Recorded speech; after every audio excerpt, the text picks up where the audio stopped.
Hi friends, എല്ലാവർക്കും ഒരിക്കൽ കൂടി എൻ്റെ ചാനലിലേക്ക് സ്വാഗതം. ഇന്ന് ഞാൻ നിങ്ങളെ പരിചയപ്പെടുത്താൻ പോകുന്നത് ട്രെൻഡിങ് ആയിക്കൊണ്ടിരിക്കുന്ന ചിക്കൻ പൊള്ളിച്ചത് എങ്ങനെ ഉണ്ടാക്കാമെന്നാണ്. അപ്പോൾ അത് എങ്ങനെയാണ് ചെയ്യുന്നത് നമുക്കൊന്ന് നോക്കാം. അപ്പോൾ ഇവിടെ ഞാൻ എടുത്തേക്കുന്നത് ഒരു 1/2 kg ചിക്കനാണ്. നമുക്കിതിനെ ഒന്ന് മാരിനേറ്റ് ചെയ്ത് വെക്കേണ്ടതായിട്ടുണ്ട്. നമുക്കിതിനെ ഒരു ബൗളിലേക്ക് ആദ്യം വെച്ചതിന് ശേഷം നമുക്കൊരു 1 ടീസ്പൂൺ ഗാർലിക് പേസ്റ്റ് ആഡ് ചെയ്ത് കൊടുക്കുക. അതിനോടൊപ്പം തന്നെ ഒരു 1/4 ടീസ്പൂൺ മഞ്ഞൾപ്പൊടി, 1 ടീസ്പൂൺ മുളക് പൊടി, ഒരു 1/4 ടീസ്പൂൺ കാശ്മീരി ചില്ലി, ഇനി അതിൻ്റെ കൂടെ 1 ടീസ്പൂൺ കുരുമുളക് പൊടിയും കൂടെ ആഡ് ചെയ്യാം. ആവശ്യത്തിന് ഉപ്പും ഒരു ശകലം നാരങ്ങയും കൂടെ നമുക്ക് പിഴിഞ്ഞു കൊടുക്കാം. ഇനി എന്നെ നമുക്ക് നന്നായിട്ടൊന്ന് കുഴച്ച് എടുക്കാം. മസാലയൊക്കെ ചിക്കൻ്റെ ഉള്ളിലൊക്കെ പിടിക്കത്തക്ക രീതിയിൽ നമുക്ക് നന്നായിട്ട് ഇതിനെ ഒന്ന് കുഴച്ചെടുക്കാം. അപ്പോൾ നമ്മുടെ ചിക്കനെ നന്നായിട്ടൊന്ന് മാരിനേറ്റ് ചെയ്ത് വെച്ചിട്ടുണ്ട്. അപ്പോൾ ഈ മസാലയൊക്കെ ഒന്ന് പിടിക്കാൻ വേണ്ടിയിട്ട് നമുക്കൊരു 20 മിനിറ്റ് ഇതിനെ ഒന്ന് മാറ്റി വെക്കാം. ഒരു 20 മിനിറ്റിന് ശേഷം നമ്മൾ മാരിനേറ്റ് ചെയ്ത ചിക്കനെ എടുത്തിട്ട് നമുക്കൊന്ന് ഫ്രൈ ചെയ്തെടുക്കാം. അപ്പോൾ മസാലയൊക്കെ നന്നായിട്ടൊന്ന് പിടിച്ച് സെറ്റായിട്ടുണ്ട് ചിക്കനിൽ. നമുക്ക് ഓരോ പീസായിട്ട് നമുക്കിതിനെ ഫ്രൈ ചെയ്തെടുക്കാം.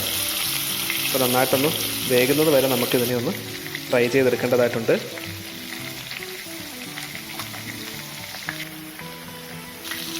നമ്മുടെ ചിക്കൻ ഏകദേശം റെഡി ആയിട്ടുണ്ട്. ഇനി നമുക്ക് ഇതിനെ ഒരു ബൗളിലേക്ക് മാറ്റി വെക്കാം.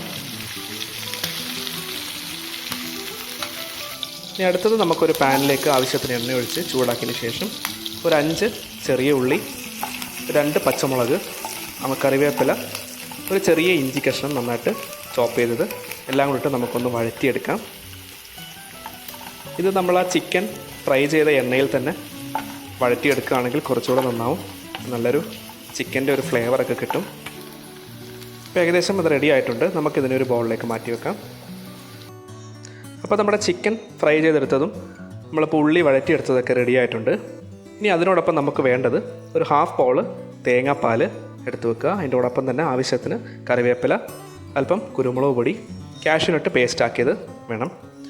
അപ്പോൾ ഇതെങ്ങനെയാണ് ഉണ്ടാക്കുന്നതെന്ന് നമുക്കൊന്ന് നോക്കാം. അപ്പോൾ നമുക്ക് ആദ്യം തന്നെ ഒരു മൺചട്ടിയിൽ വാഴയില നന്നായിട്ട് വാട്ടിയെടുത്തതിന് ശേഷം ഇതുപോലെ മടക്കി ഉള്ളിലേക്ക് വെക്കുക. തീയും ഇട്ട് കൊടുത്തതിന് ശേഷം നമുക്ക് അല്പം എണ്ണ, നമ്മൾ ആ ചിക്കൻ ഫ്രൈ ചെയ്തതിൻ്റെ ബാലൻസ് എണ്ണ ഉണ്ടെങ്കിൽ അത് ശകലം ഒഴിച്ചു കൊടുക്കുക.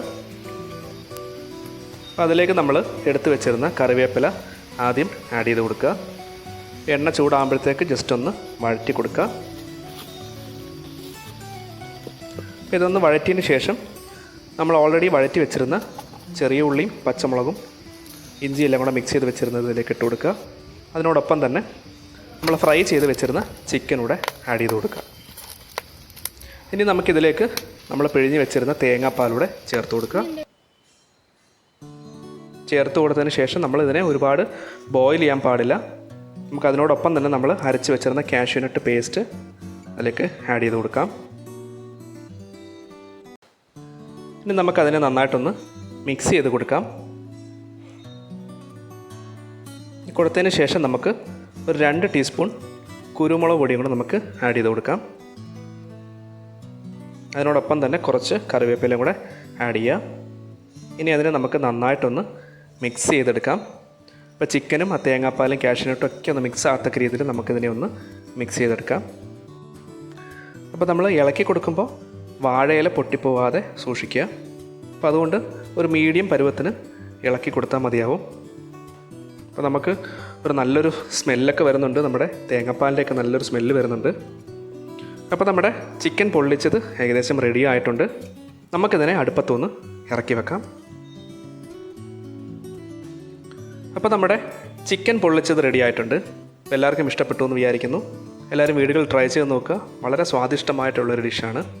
അപ്പത്തിൻ്റെ കൂടെയും ചോറിൻ്റെ കൂടെയൊക്കെ കഴിക്കാൻ പറ്റിയൊരു കറിയാണ്. സോ എല്ലാവർക്കും ഇഷ്ടപ്പെട്ടെങ്കിൽ ലൈക്ക് ചെയ്യുക, ഷെയർ ചെയ്യുക, സബ്സ്ക്രൈബ് ചെയ്യുക. എന്തെങ്കിലും കമൻറ്റ്സ് ഉണ്ടെങ്കിൽ താഴെ രേഖപ്പെടുത്തുക. മറ്റൊരു റെസിപ്പിയായിട്ട് വരുന്നവരെ എല്ലാവർക്കും ഗുഡ് ബൈ.